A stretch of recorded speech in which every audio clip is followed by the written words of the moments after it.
Welcome to Whispers of the Mind. Today we explore a lesson that has stirred debate for centuries. A lesson whispered from the shadows of political history, born from the mind of one of the most controversial thinkers of the Renaissance, Niccolò Machiavelli. "It is better to be feared than loved," he wrote. A chilling idea, cold, calculated, but not without reason. Machiavelli wasn't a dreamer. He wasn't writing fairy tales or moral fables. He lived in a world of betrayal, shifting alliances, and ruthless ambition.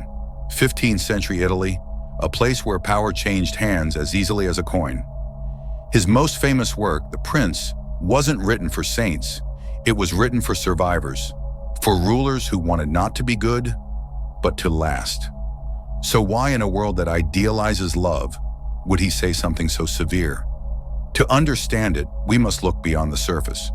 When Machiavelli wrote, "It is better to be feared than loved," he wasn't rejecting love altogether. In fact, he saw value in being both. But he believed that if a ruler must choose one, fear is the safer path. Why? Because love, in his eyes, is fragile. It depends on loyalty, gratitude, admiration, all things that can fade. People are selfish by nature, he says. They love when it suits them. They obey when they fear. Fear, then, is a more stable emotion, a more reliable bond. When people fear a leader, not hate, but fear, they hesitate before crossing him. They calculate their risks. They stay in line. Fear keeps order, even when admiration fades. Machiavelli wasn't promoting cruelty. He wasn't asking rulers to become tyrants. He warned against hatred, in fact. Hatred, he said, is dangerous. It invites rebellion. It sparks revenge.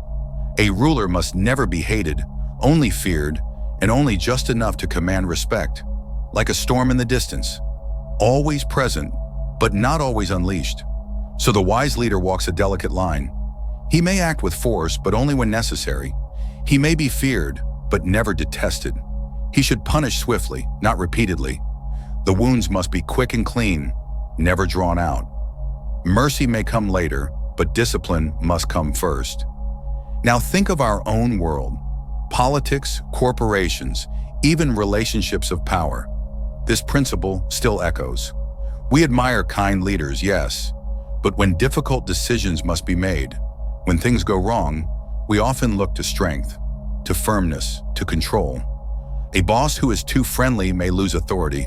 A president who only seeks affection may hesitate when action is required. Kindness without strength is weakness in the wrong context.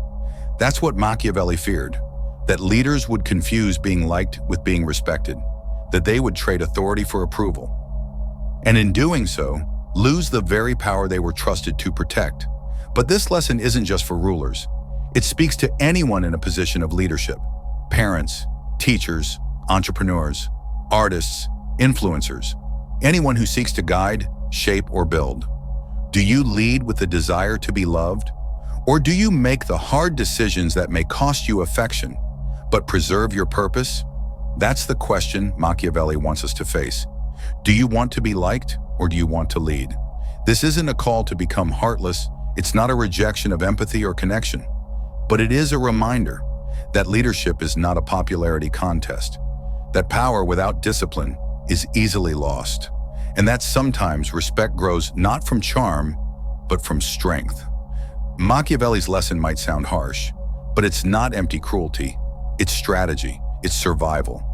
So the next time you find yourself choosing between being liked or being respected, between pleasing others or protecting what matters, remember this whisper from history: it is better to be feared than loved if you cannot be both. Thank you for watching Whispers of the Mind. If this idea challenged you or made you think differently, I invite you to like the video, subscribe to the channel, and share your thoughts in the comments. What would you choose, fear or love? What kind of leader would you be? Until next time, keep listening to the whispers.